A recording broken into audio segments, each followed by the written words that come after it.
Assalomu alaykum. Efirda viloyat hokimligi axborot xizmati hamda viloyat telekanali hamkorligida tayyorlangan hafta panoramasi Sirdaryo hayotidagi muhim xabarlar ko'rsatuvi. Bugun sizlar uchun o'tayotgan haftada viloyatimiz ijtimoiy-iqtisodiy hayotida sodir bo'lgan asosiy voqealar va tashabbuslar sharhini taqdim etamiz. Avvalo bugungi ko'rsatuvimiz anonsi bilan tanishing. Guliston shahrida hokim o'zgardi.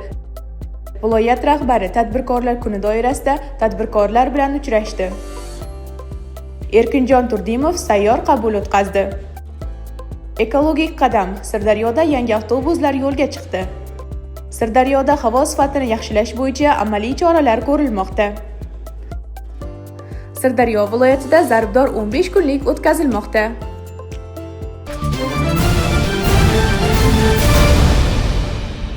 Guliston shahrida xalq deputatlari shahar kengashining navbatdan tashqari sessiyasi o'tkazildi. Tahliliy tanqidiy ruhda o'tgan sessiya ishida viloyat hokimi vazifasini bajaruvchi Erkinjon Turdimov ishtirok etdi. Erkinjon Turdimov o'z nutqida shaharda qator sohalarda qoloqlikka yo'l qo'yilayotganligi, xususan kambag'allikni qisqartirish, aholi bandligini ta'minlash, yangi investitsion loyihalarni ishlab chiqish va amalga oshirish, eksport borasida shahar birinchi rahbarining harakatlari yetarli emasligini bildirdi. Shaharni yanada rivojlantirish borasida ishga solinmagan imkoniyatlar haqida deputatlar ham o'z fikrlarini bildirishdi. Sessiyada tashkiliy masala ko'rildi. Shu kunga qadar shahar hokimi lavozimida ishlab kelgan Hodjimanov Jamoliddin Husniddinovich egallab turgan lavozimidan ozod etildi. Deputatlar tomonidan shu kunga qadar Sirdaryo viloyati ichki ishlar boshqarmasi boshlig'ining birinchi o'rinbosari lavozimida faoliyat olib borgan O'ktamjonov Farruh O'ktamjonovich nomzodi Guliston shahar hokimi lavozimiga tasdiqlandi.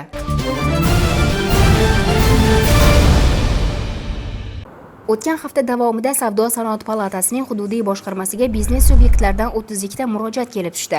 Ulardan 22 tasi tegishli tashkilotlar tomonidan hal qilingan. Qolganlari esa Sirdaryo viloyati hokimi vazifasini bajaruvchi Erkinjon Turdimov tomonidan qabul paytida ko'rib chiqildi. Murojaat qilganlardan biri Gulzorda Jamshid Omadi mas'uliyati cheklangan jamiyat rahbari. Uning aytishicha, korxona auksion orqali yer maydonini ijaraga yutib olgan, ammo shu kungacha unga mulk huquqi rasmiylashtirilmagan. Uchrashuvda mas'ullar tomonidan tadbirkor ijara shartnomasiga muvofiq belgilangan to'lovlarni to'liq amalga oshirgach, yer maydoni bo'yicha mulk huquqi berilishi ma'lum qilindi. Yakka tartibdagi tadbirkor Tursunqul va Dilbar akfa mahsulotlari ishlab chiqarish bilan shug'ullanadi. Uning bildirishicha, ishlab chiqarish sexiga olib kiruvchi yo'lak boshqa tadbirkor tomonidan auksion orqali sotib olingani bois harakatlanishda qiyinchiliklar yuzaga kelgan. Mas'ullar tomonidan joyiga chiqib o'rganish, umumiy foydalanishdagi yo'l masalasini ko'rib chiqish va yakuniy yechim qilish bo'yicha kelishib olindi. Baxtex Farm mas'uliyati cheklangan jamiyati vakili mahsulotlariga sertifikat olish va eksportda ko'maklashish masalasida yordam so'radi. Viloyat rahbari ushbu masala bo'yicha hokimlikda alohida ishchi guruh tuzish, zarur hollarda vazirlik va idoralardan ham mutaxassislar jalb etgan holda masala ko'rib chiqilishini va amaliy yechim qilish bo'yicha harakat qilinishini bildirdi. Uchrashuv davomida Erkinjon Turdimov qator murakkab va bahsli masalalar yuzasidan shaxsan joyiga chiqib vaziyatni o'rganishi, mas'ullar va aholi bilan bamaslahat eng maqbul yechimni topishini ta'kidladi. Dastlab rejalashtirilgan murojaatlardan tashqari qabul jarayonida tadbirkorlar va fuqarolardan yer va kredit ajratish, kadastr rasmiylashtirish, kompensatsiya to'lash va boshqa sohalar bo'yicha yana 10 dan ortiq qo'shimcha murojaatlar ham eshitildi. Barcha murojaatlar bo'yicha mas'ul tashkilotlarga topshiriqlar berildi va bajarish muddatlari belgilab qo'yildi.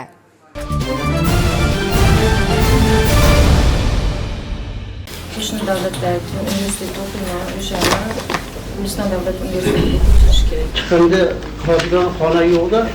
Ko'chani asfaltlash masalasida 12-11 orqa o'rinlarni hamma hammasi loyihalar.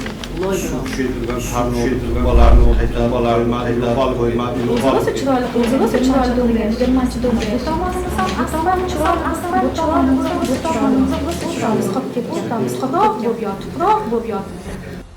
Guliston shahrining Bo'ston mahalla fuqarolar yig'ini binosida viloyat rahbari Erkinjon Turdimov navbatdagi sayyor qabulini o'tkazdi.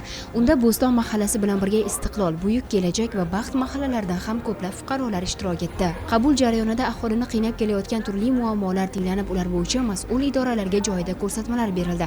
Eng ko'p murojaatlar infratuzilmani yaxshilash, yo'llarni ta'mirlash, uy-joy masalalari, mahalla xizmatlari, ijtimoiy yordam, shuningdek ishga joylashish bilan bog'liq bo'ldi. Buyuk kelajak mahalasida murojaat qilganlar orasida talabalarni bir universitetdan boshqasiga ko'chirish, chiqindi tashlash joyini barpo etish, farzandiga pasport olishda amaliy yordam so'rash kabi masalalar ko'tarildi. Baxt mahallasi aholisi esa uy-joy ta'miri, ko'chalarni 5,2 kilometr masofada asfaltlash, ijtimoiy himoyaga muhtoj oilalarga qurilish materiallari berish, piyodalar yo'lakchasi qurilishi va mutaxassislik bo'yicha ishga joylashish masalalari bilan murojaat qildi. Bo'ston mahallasidagi murojaatlar asosan ko'p qavatli uylar bilan bog'liq, issiqlik tizimidagi muammolar, qurilish paytida yetkazilgan zararlar, xonadonlarni ta'mirlash, uylarning tom qismi va tashqi yo'laklarni yangilash, chiqindixona va qo'shimcha inshootlar qurilishi masalalari bo'ldi. Ayrim fuqarolar oilaviy huquqiy masalalar, jumladan nikohni bekor qilish va aliment undirish bo'yicha ham murojaat qildi. Istiqlol mahallasi aholisi esa ko'chalarni asfaltlashtirish, piyodalar yo'laklari qurish, nogironligi bor bolaga dori vositalari olish, yer maydonini kadastrdan o'tkazish, ishga joylashish bo'yicha ishlari hal etilishini so'radilar. Qabul davomida har bir murojaat diqqat bilan eshitildi. Viloyat rahbari mutasaddilarga muammolarni muddat belgilagan holda o'rganish va amaliy yechim berish bo'yicha topshiriqlar berdi. Eng muhimi, fuqarolarning har bir masalasi manzilli o'rganilib, yechimga yo'naltirildi.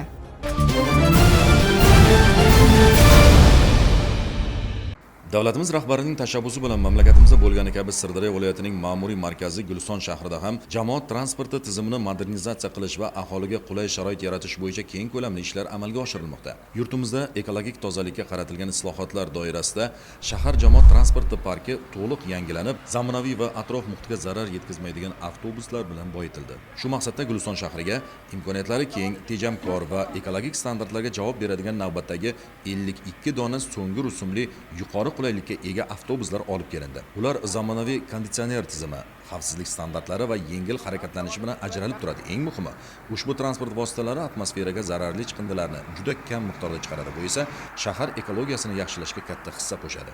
Davlatimiz rahbarining tegishli qarorlariga asosan viloyat hokimligi ko'magi bilan tadbirkorimiz tomonidan Xitoy Xalq Respublikasidan 52 dona eng zamonaviy rusumdagi ekologik toza avtobuslar olib kelindi.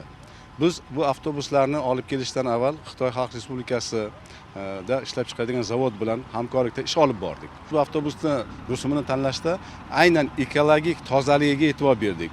Avtobuslarimiz gazda yuradi, hozirgi zamon talabiga javob beradigan jihozlar bilan jihozlangan. Avtobuslarimiz nogironligi bo'lgan fuqarolar uchun ham juda qulayliklarga ega.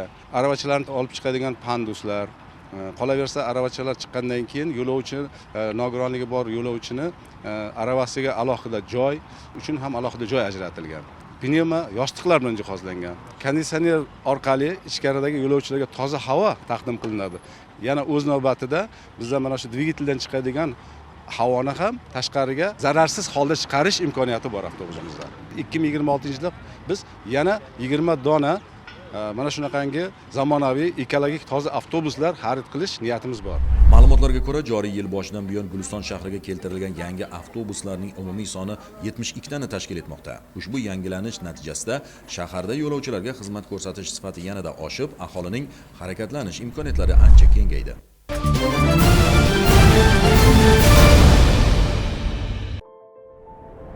Ma'lumki, havo sifati bilan bog'liq muammolarni yumshatishda, changlanishni kamaytirish, ekologik holatni yaxshilashda yaxshi samara beradi. Shu bois Sirdaryo viloyatining barcha tuman va shaharlarida yo'llarni maxsus texnikalar yordamida yuvish, ichki ko'chalarni namlash hamda sun'iy sug'orish tizimlarini faol ishlatish ishlari yo'lga qo'yildi. Hududlarda yo'llarga suv sepish, yashil hududlarni muntazam sug'orish va mikroiqlimni yaxshilashga qaratilgan tadbirlar 3 smenada tashkil etilmoqda. Bu esa chayning ko'tarilishini kamaytirish va havo sifatini yaxshilashga xizmat qilmoqda. Shuningdek, yashil hududlarni sug'orish, kanallar bo'ylab yuqori bosimli suv purkash tizimlari ishga tushirilib, chayning tarqalishiga chek qo'yilmoqda.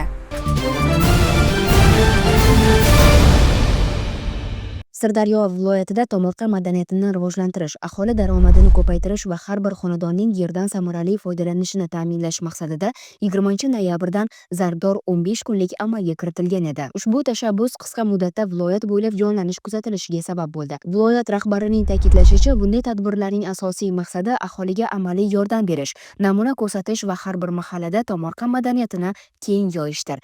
Aksiyaning o'tgan davri mobaynida 221 mahalla va 180 mingdan ortiq xonadonni o'z ichiga olgan Sirdaryoda hozircha 3814 gektar maydon shudgorlanishi va 1750 gektar maydonga ekin ekilishi ta'minlandi. Ayniqsa Xovos, Sardoba, Sirdaryo va Oqoltin tumanlarida xonadonlar tomonidan ekin ekish ishlari faollashgani kuzatilmoqda. Mahallalarda aholi bilan birgalikda shanbaliklar, suv chiqarish, ishchi texnika bilan ta'minlash ishlari yo'lga qo'yilgani e'tiborga loyiq. Viloyat hokimligi tomonidan o'tkazilgan o'rganishlar davomida bir qator rahbarlar va tashkilotlar tomorqa ishlariga yetarli e'tibor qaratmagani aniqlandi. Bu holatlar muhokamada ochiq va prinsipial tarzda aytib o'tildi. Bu tanqid jazo uchun emas, ijobiy o'zgarishni boshlash uchun qilingani ta'kidlandi. Viloyat rahbari Erkinjon Turdimov rahbar avvalo o'z uyida namuna ko'rsatsa, xodimlar ham aholi ham ortidan ergashadi deya ta'kidlab, hokimlar, davlat idoralari rahbarlari va mahalla raislari bu borada shaxsiy tomorqalarini obodonlashtirishi, tezpishar ekinlar ekishi, ko'chatlar parvarishi bo'yicha manzilli ishlarni o'zi boshlashi kerakligini bildirdi. Aksiya doirasida bir qator mahallalarda namunaviy xonadonlar ko'paydi. Ayniqsa, Xovos tumanida 30 ga yaqin xonadonda ko'katlar ekish ishlari tezkor amalga oshirilganligi, Oqoltin tumanida yangi issiqxonalar qurilishi boshlanganligi, Sayxunobodda mahalla faollari tomorqa ishlariga aholini birlashtirish bo'yicha tashabbuslar ko'rsatayotganligi ijobiy holat deb baholandi. Bu ishlarni targ'ib etib, viloyat bo'ylab to'lqinlanib, boshqa mahallalarga ham ijobiy ta'sir ko'rsatish ishlarini ham tashkil etish zarurligi aytildi. Xulosa qilib aytadigan bo'lsak, zarbdor 15 kunlik faqat sanoq uchun emas, amaliy natija uchun tashkil etilgan. Tanqidlar ochiq aytilmoqda, kamchiliklar bartaraf etilmoqda, aholi faolligi ortmoqda. Eng muhimi tashabbus butun viloyatda tomorqa madaniyatini qayta jonlantirish, har bir xonadonning o'z yeridan foyda ko'rishiga xizmat qilmoqda. Siz hafta panoramasi Sirdaryo hayotidagi muhim xabarlar ko'rsatuvining navbatdagi sonini tomosha qildingiz. Voqealar rivojlanishda davom etmoqda va biz eng muhim xabarlarni birinchi bo'lib yetkazish uchun siz bilan birgamiz. Kelgusi haftada yana ko'rishguncha xayr, salomat bo'ling.